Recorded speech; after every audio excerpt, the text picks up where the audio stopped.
Do you ever watch Shark Tank and at the very beginning when the announcer says for the hopeful entrepreneurs, if they don't get the deal that they're looking for, that they're going to walk away with nothing, and you think, does that really happen? It doesn't happen all that often, does it? Hi, I'm Jennings Moss. I'm the editor of the Upstart Business Journal. I ask myself that question all the time. I think that statement's a little overloaded, but on episode 603, that's exactly what happened. You're watching the Chum, where this is our weekly takedown of all things Shark Tank.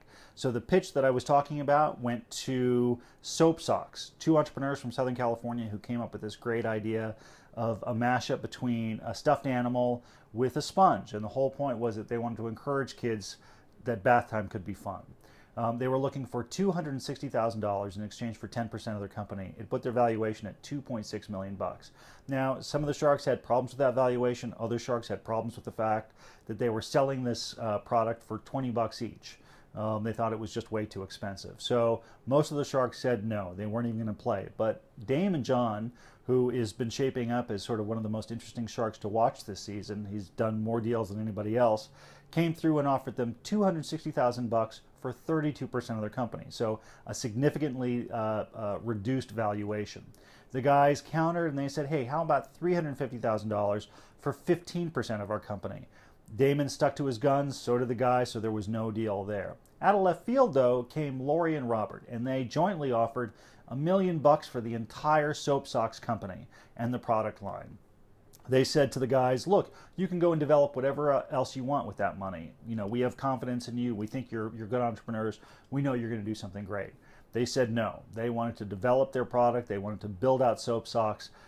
They just didn't want to give up as much as what the Sharks wanted. So they walked away with nothing, but they got some nice publicity from it.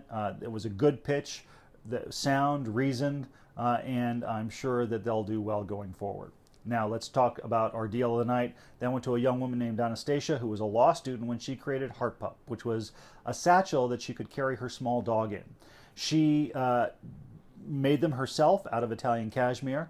Between material and labor, she figured that it cost her $16 each to make, and she sold them for $138. She had phenomenal sales in her first year. She was looking for $25,000 in exchange for 10% of her company because she wanted to hand off the production job so that she could focus on the business.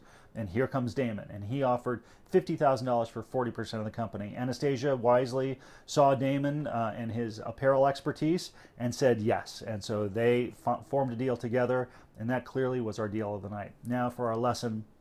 Had to go for the two entrepreneurs behind DrumPants, and it is pretty much exactly as it sounds. They did these sensors that went into your clothes, and you would sort of bat them around, and it would create sounds. I mean, if you're more rhythmically inclined than I am, probably pretty cool.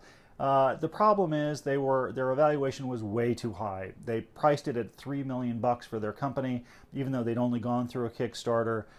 They were just doing pre-orders. They didn't really have any sales, but they did get a couple of offers from the Sharks, which was interesting, with an interest in licensing the product or seeing where the technology was going to go. But here's where their problem came in. They couldn't agree with each other about the right course of action, and they played this out in front of the Sharks. So the two Sharks who offered it backed off and took their offers off the table, so they were left with nothing. And here's the lesson here. If you've got a co-founder, if you've got a business partner, and you're going in for a big pitch in front of an angel investor or a venture capitalist, or even a buyer or a member of the press, know what your story is. Make sure that you're in line, that you're simpatico with each other, because the last thing that any of those people want to see is disagreement, especially if it's that first meeting. First impression means a lot, so make sure yours is a good one. That's it for this week, episode 603. Come back for 604. And if you want a daily fix on entrepreneur news, check out the Upstart Business Journal. We're at upstartbusinessjournal.com. Thank you.